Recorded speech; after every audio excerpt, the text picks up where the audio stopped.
Okay, let's unpack this. Today, we're taking a deep dive into a really interesting set of documents. Yeah, these lay out a framework for, well, ranking and rating pharmacy colleges. Right. And it's incredibly detailed. Think of it like getting a backstage pass or maybe an x-ray into how these places are actually evaluated. Exactly. It's not just a simple checklist. It looks at what they teach, how they teach it, their resources. And crucially, what happens to the students, right? Their experiences, their outcomes. Absolutely. So our mission here is to pull out the most important bits from the source material and just show you how thorough this whole thing is. So what is this framework, big picture? Well, it's officially called the Ranking and Rating Framework for Pharmacy Colleges. And it's a joint effort Developed by whom? by the Pharmacy Council of India, the PCI, the main regulator for pharmacy education in India, Okay. and the Quality Council of India, QCI. So the big players in regulation and quality assessment. Got it. So it carries some weight. And the purpose isn't just like pass-fail accreditation. No, not at all. It's described as a holistic evaluation. They use something called a maturity model framework. Maturity model. What does that imply? It means they're not just checking if colleges meet a minimum standard. It's about assessing how developed, how, well, mature they are in different areas, how far along the path to excellence they've come. Ah, okay. So it allows for comparison. Exactly. Comparative benchmarking. Yeah. Seeing how institutions stack up against national standards, maybe even international best practices. Which you'd think would drive improvement. That's the idea. It's designed to pinpoint specific areas where a college needs to take action to actually get better. And it uses a system. 11 main criteria, you said. Yeah, 11 criteria, and each one is broken down into parameters, and each parameter has a specific weightage. It's quite structured. Okay, so how does a college actually go through this? What's the process? Well, it primarily happens online, which is interesting. It starts with registration, right? And there's a fee involved. Yeah, it's an online registration and a non-refundable assessment fee. It's $1,000 plus GST. So a significant investment right at the start shows commitment. It does. And after they register, they don't just jump in. There are orientation and training sessions. Crucial, I imagine, given the complexity. What do those cover? They go over the framework itself, the objectives, Yeah. what kind of documentation is needed, which is a lot, apparently, Uh-huh. and how to use the online portal where everything gets submitted. And the source is clear. It's all online, right? No paper pushing. Nope, all digital. Colleges upload detailed info, all the supporting documents for those 11 criteria. Then what? Does someone just read it? There's a desktop review first. NABET, that's the National Accreditation Board for Education and Training. Along with QCI, they checked if the application is complete, like a first pass. Okay, makes sense. But then, this is where it gets really interesting, isn't it? The on-site visit. Exactly. Assuming the online submission checks out, they send a team for on-site verification.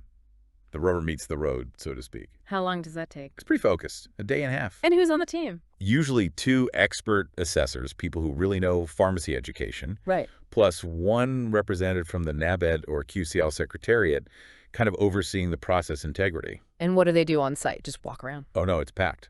They talk with faculty, with students, ask for demonstrations. Demonstrations of what? Could be anything related to teaching or practical skills. They verify the physical infrastructure, labs, library, classrooms, hostels. Checking if it matches what was claimed online. Precisely. Cross-validation is key. They look at academic infrastructure too. And how do they ensure it's all objective? This is interesting. The whole on-site process is digitally monitored. Meaning? Assessors use a mobile app to record findings, observations, even initial thoughts on maturity levels in real time. And it all syncs back to the main portal. Wow. So no waiting to write up notes later. It's immediate capture. Yeah, it aims for real-time data and consistency. Okay, so once all the visits are done, how do they calculate the rankings? The scores aren't just absolute totals. They normalize them. Normalize, meaning compare them against each other. Exactly. Since it's a ranking, they look at how each institution performed relative to all the others in that assessment cycle. They use benchmarking models. That makes sense. So it encourages everyone to improve, not just meet a static bar. Right. The final output is those normalized rankings and the maturity ratings for each college. Okay, let's dive into those 11 criteria. What exactly are they looking at? This is where the detail really comes in, isn't it? Oh, absolutely. Let's start with criterion 1, curriculum. What's the focus there? The big thing is implementing the competence-based curriculum that PCI mandates. So Are the theory classes, the practical sessions, actually aligned with the specific skills and knowledge students are supposed to get? The learning outcomes. So it's not just about covering topics, but ensuring competence. Yes. They check how well academic committees work to make sure that alignment happens. And practical exposure is huge. Like internships. Things like industrial projects, practice school programs, collaborations with pharma companies or hospitals. The source even says they weigh collaborations differently depending on the type of industry partner. Interesting. Anything else surprising under curriculum? Yeah, they actually check if the students know what learning outcomes they're supposed to be achieving for their courses. So student awareness is part of the evaluation. Seems so. It's not enough for it to be on paper. Students need to be clued in. Okay, criterion 2. Practical, hands-on clinical experiences. More on the doing side. Right. How much are labs actually used? How many industry visits happen? Training hours? Getting specific. Vary. They have rubrics to evaluate how practicals are organized in specific labs like pharmaceutics, pharmacology, analysis labs. They look for SOPs, standard operating procedures, job cards, lab manuals, and they check if there are formative assessments during the practicals, not just a final grade, going beyond the minimum requirements. And how do they verify this? Talk to professors. They talk to students too. They use specific random sampling methods to pick students or interactions. To ask them about the practicals. Yeah, ask about their knowledge of how practicals are organized, about the visits, and they even sample small groups of students for practical demonstrations. Wow, okay. So they watch students perform tasks. Seems like it. Stratified by performance level too, so they get a sense of skill across the board. That's quite hands-on assessment of the assessment. Let's move to criterion 3, teaching learning environment. What's covered here? It's broad. It covers the physical environment, but also psychological and occupational safety. Physical is the obvious stuff. Labs, library, hostels. Yes, but they dig deeper. For the library, it's not just book count. Is it automated? Is there good access to online journals, e-resources like the National Consortium? And IT infrastructure. Crucial. Computers, internet bandwidth, multimedia rooms, and interestingly, simulation tools. Simulations like what? Computer-assisted learning, animal simulators, even virtual reality for community pharmacy practice. They're looking for modern tools. Okay, and the safety part. Psychological and occupational. This is extensive. Fire safety is big NOCs, equipment, alarms, evacuation plans, mock drills, Standard stuff, but important. and a huge focus on anti-ragging. Ragging. Like hazing. Exactly. They check for anti-ragging squads. If the college identifies potential hotspots for it, if they do surprise raids. Seriously. Surprise raids. That's what the source says. Plus sensitization programs, getting undertakings from students before admission, mentoring cells, counseling sessions. It's very proactive. That sounds comprehensive. What else under environment? Student amenities, cafeteria, common rooms, sports facilities. They list specific sports courts, athletic tracks, auditoriums, and cleanliness, SOPs, duty rosters, checklists. It's the whole campus experience. Okay, criterion 4. Students' admission, attainment, and progression. What's key here? Starts basic. Enrollment numbers versus the sanctioned intake. Are they filling their seats appropriately? Makes sense. Then attainment. How well are students actually achieving those learning outcomes we talked about? Yeah. Partly assessed through those sample demos. Right, and progression means where they go next. Exactly. Are students qualifying for important national exams like GPAT for a pharmacy grad school or NIPER-G? Are they going on to PG or higher education? Placements too, I assume. Yes, tracking placements both on-campus and off-campus recruitment. Anything else tracked under progression? Yeah, this is quite revealing. They specifically track students qualifying for government competitive exams, like for the civil services, SSC, UPSC, state commissions exams that just need a bachelor's degree. Why track that specifically? It suggests they value the pharmacy degree, not just for pharmacy jobs, but as a foundation for broader careers, including public service. It speaks to the versatility they expect the college to foster. Interesting angle. Okay, criterion 5. Human resource and teaching learning process. Faculty focus. Definitely. Faculty qualifications, experience, their teaching methods, any awards they've received, their professional development. How do they assess teaching methods? They look at pedagogy for theory and practicals. Is it aligned with objectives? Are they using innovative methods, things like case-based learning, problem-based learning? Using tech in the classroom. Yes, ICT integration. Also, formative assessment techniques during class. And student engagement, the source mentions checking if faculty use questioning skills effectively, even suggesting looking at the last 10 minutes of class. That's specific. Wow. What else about faculty? Attrition rate. How many faculty left in the past 2 years? Suggests they value stability. Mm-hmm. And for guest or visiting faculty, the emphasis is on their industrial experience, bringing the real world in. What about recognition? Awards and prizes are counted for both students and faculty.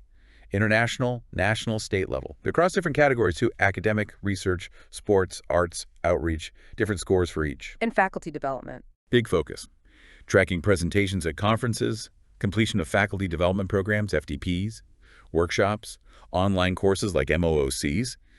They categorize these by the sponsoring body and level, showing they value quality training for educators. Okay. Criterion 6, assessment policy. How students are graded. Yes, internal assessments and the final summative ones.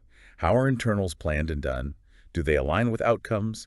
Do they use varied tools, assignments, presentations, case studies? Not just multiple choice tests. Hopefully not. They check if theory papers are blueprinted, basically, designed systematically to cover the required topics and skills fairly. And for practicals. Objectivity and practical exams, maybe using procedural checklists so it's not just subjective marking. What's the really key insight here, though? It's the post-assessment analysis. Does the college actually use the assessment results Use them how? to identify high performers, average ones, and low performers? And then, crucially, do they provide support? Remedial help for those struggling or advanced opportunities for those who are ahead, using data to improve learning. That's a closed loop. Okay. Criterion 7, research output and impact. What counts here? Publications, obviously, especially in index journals. They even look at citations, which indicates impact. Beyond papers. Patents and design registrations. Consultancy services provided to external agencies. They even check for payment details, showing it was a real engagement. Funded research. Yes, extramural-funded projects, completed or ongoing. From industry, NGOs, government agencies, they score based on funding amount too. What else signals a strong research environment? Establishment of industry-sponsored labs. The percentage of faculty who are qualified PhD or PG guides. And connecting research to the real world. Startups. They count the number of registered startups initiated with support from the college's incubation cell. So it covers the whole pipeline, from basic research to application and entrepreneurship. Got it. Criterion 8, financial resources. Just about having money. Not just having it, but spending it wisely. They track recurring and non-recurring expenditures.